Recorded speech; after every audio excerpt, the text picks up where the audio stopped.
Frank, let me just get your response on that. Have you been hoodwinked into this fight? Have you been hoodwinked into this? He kind of pulled the wool over your eyes? Yeah. Well, look, I genuinely believe in Fabio. That's why we're here.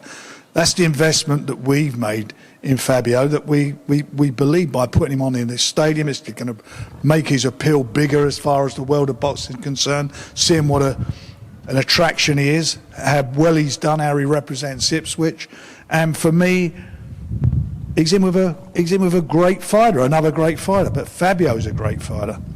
You know, this man is a beast in the ring.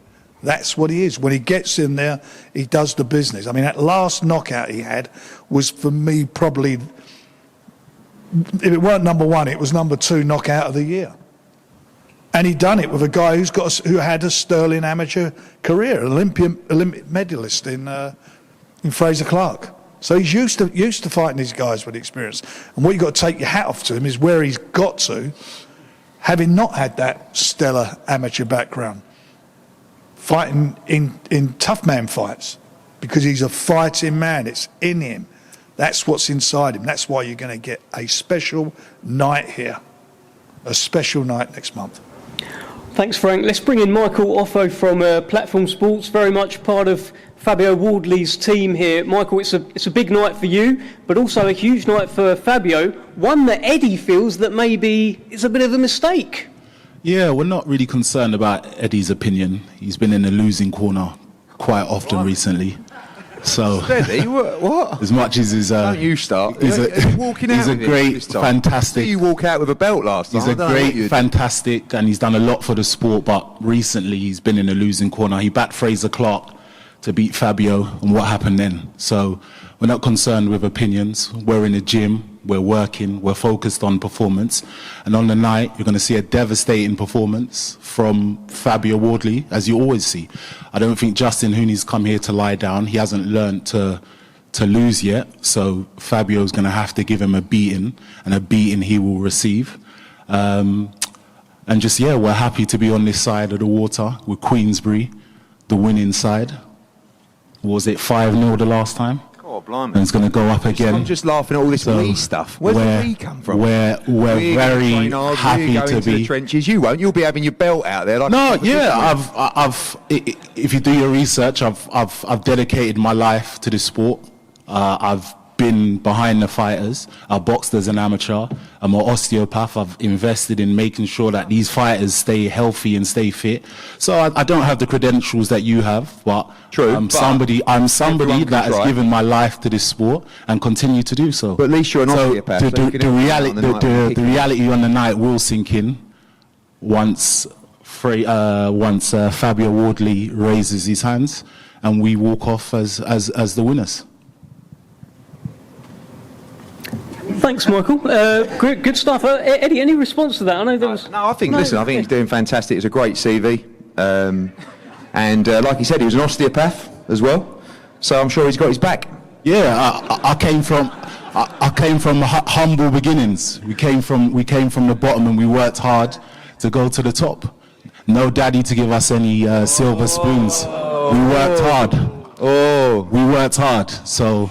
you couldn't just clip that chip off his shoulder, could you? There's a bit of a stinker down there. No. There's no chip here. I've not grafted at all. I got it all. No, you have worked hard. I gave you your credit. Thank you, mate. It means a lot. What I will tell you is, great to see you in the game. I think you're doing amazing things. Thank you. Appreciate it. When you walk out with Fabio through the players' tunnel, I think you've deserved it completely. 100%. Almost a little face-off there. Let me bring in, let me just diffuse that just for a moment. Let me bring in Spencer Brown. Very much you're in the Team Huni camp here, doing a lot with Australian boxing as well. It's a big night for Justis Huni and Australia. Yeah, I mean, when he got offered the fight, it took him 2 minutes to say yes. And Justis didn't even flinch. I'll take it. I'll be over there. We'll be there for the press conference. His man here, Michael, unbelievable. Eddie's done a great job with him as well, and I think you'll find that one fight has come from the white collar, which is just unbelievable. come from a white collar, unlicensed background and made it all the way to the top. So you've got to say fair play to Fabio Wardley. And he doesn't turn, I've not known him turn anybody down. So fair play to him. And Justis, he's gone through, you know, he's a high calibre fighter, a great amateur career. I think with him and Joe Batara are the best fighters in Australia by a mile, and I think you might a bit off more you can chew with this man, because this man can box, properly box as well, and he's got a great chin, an unbelievable chin. So this is a big opportunity for him. Eddie's backed him for Eddie's been talking about this kid for years, and this is his big chance. I know he's had to come over from the pond, but this is his big chance, and let me tell you, this is going to be hard to rip. This chance is going to be very, very hard to rip away from him. Okay, let me speak to Mick Francis from Tasman Fighters. You would have been part of the decision-making process. Of course, you've been guiding Justis Huni as well. Big sort of 12 hours for you guys as well with Opatire in action. Tell us a little bit about why you've taken this fight and how much you believe in Justis Huni. Yeah, no, definitely. Like, you talk about opportunities in boxing. This is an opportunity we couldn't say no to. Like, these, especially coming from Australia, from the other side of the world, we don't get these opportunities like they do over here. And when I put it to Justis, he jumped at it, didn't flinch. His coaches didn't flinch. But what people don't understand about Justis, yeah, he's had a great amateur career, but he hasn't had a fight since his third pro fight, 100% healthy. He's fit, he's healthy. They spoke about the Kevin Lorena fight. Yeah, Justis didn't spar going into that fight. He hit noodles. Couldn't even hit pads. Like, this kid, he finds a way to win. And, you know, I think it's going to be a tough night in the office for Fabio on the 7th, but I truly believe in Justis and his ability. Everyone talks about his amateur career, but this is a lot harder than the amateurs. This is real boxing. But Justis always finds a way to win. So, you know, as Eddie said, I think it's a tough night for Queensbury. Mick, you've actually described this as the perfect fight for Justis. Why is that? Mate, it's the perfect storm. You know, it's everything. Like, as I said, you know, Justis hasn't been in a fight since his third fight, pro fight, 100% healthy. This is his opportunity to take on the world. You know, the amateur background speaks for itself. You know, he was a favourite in the Tokyo Olympics to take out gold at the heavyweight. You know, obviously he hurt himself a couple of weeks before that. He couldn't make a fist, couldn't make the medical. You know, he's always been there, you know, ready to take over. And this is finally, he gets his opportunity. And as I said, I couldn't be any more prouder of Justis. Thanks, Mick. Well, Mick Francis talked about Justis Huni taking on the world. That's something DAZN are very much doing, the global home of boxing. Michael Ridout representing today. This is a big night, big stadium show for DAZN. You must be very excited about this one. Very excited. Thanks, Dev, and thanks to everybody at Ipswich, and thanks to everybody on these two tables for making this great event happen, particularly to Frank and Team Queensbury. We're only 6 weeks into our partnership, and two of our major objectives when we started was, one, bring us a really big domestic pay-per-view event, and obviously on July 19th we're going to see that. And two, work with our friends at Matchroom and bring us some fights that we really want to see. And here we are, June 7th, we're going to see the number one in the WBA against the number one in the WBO. So 6 weeks in and two of the big objectives hit. So thank you, guys. It's another brilliant event on an amazing DAZN schedule. This weekend, I know Eddie is rushing off to a press conference for just a great domestic dust-up, the rematch between Johnny Fisher and Dave Allen.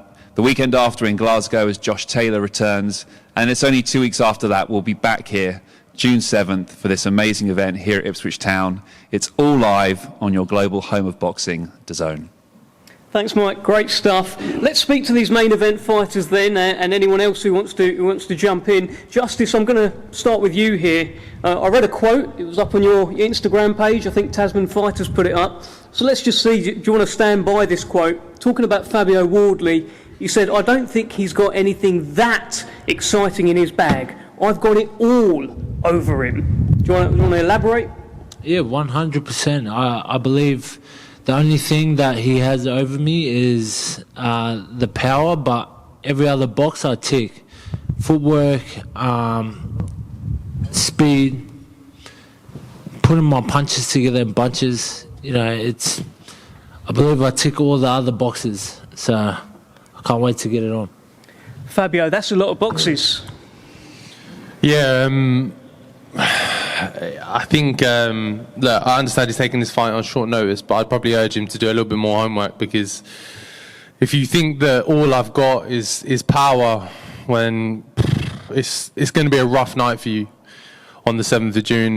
And even if that is the case, the likes of, like, all you have to look at is the likes of people like Deontay Wilder or something. He did pretty well, having pretty much all just power. So I can get there if I need to. But me, the team, Frank, everyone over on this side of the table, even Eddie over there knows as well, there's more in my bag than just power. I've proved that it only takes you 2 or 3 times to look through some of my fights and look through look through some of my record and have a look through there and see that, yeah, look, don't get me wrong, them fights always end in me either dropping my opponent or getting them out of there, which is the power proven, but also to set them things up, to put them punches in place, to put the whole pie together, comes from boxing ability, boxing IQ, and studying my opponent, and that's something that I do very well. Yeah, look, the power is the glitz and glam, and that's the highlight reel that you see, but no one else sees all the hard work, the dedication, all the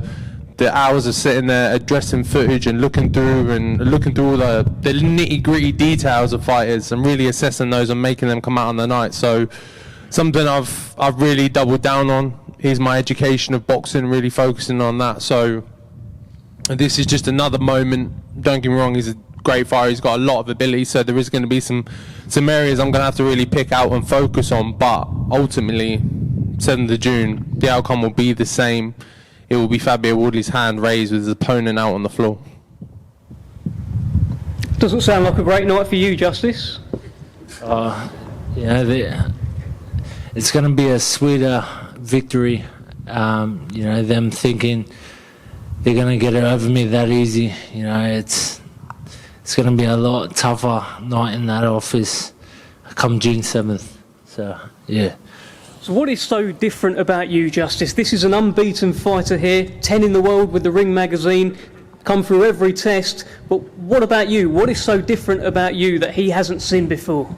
Well, I'm not just going to stand there to be hit. Look, I believe nearly all of his opponents have been people that have made the fight a 50-50 fight by just standing there and, seeing who lands the big shot first. Whereas I'm not going to be that guy that is just standing there to be hit and waiting, to give him that opportunity. I'm going to make my own opportunities, and I think he's going to find out June 7th. Is that a fair comment, Fabio? You've just been fighting guys standing there to be hit? Yeah, again, I'd urge him and his team to maybe take 5 minutes, have a look through the resume, have a look through the fighters, because some of them have come in with that same game plan of look, the fact that I carry power has been known for a while, so opponents have come in wary, but one thing about me is that I have a knack, I have an ability to drag you into a fight, to make you game, even make you feel comfortable with thinking that you're going to get the better on me on that side of the wall. So whether he does want to box and move and skirt around the ring, then fine, I'll hunt you down that way. And if you want to meet me in the center of the ring, I'll stand there with a smile on my face and we can dust it out there.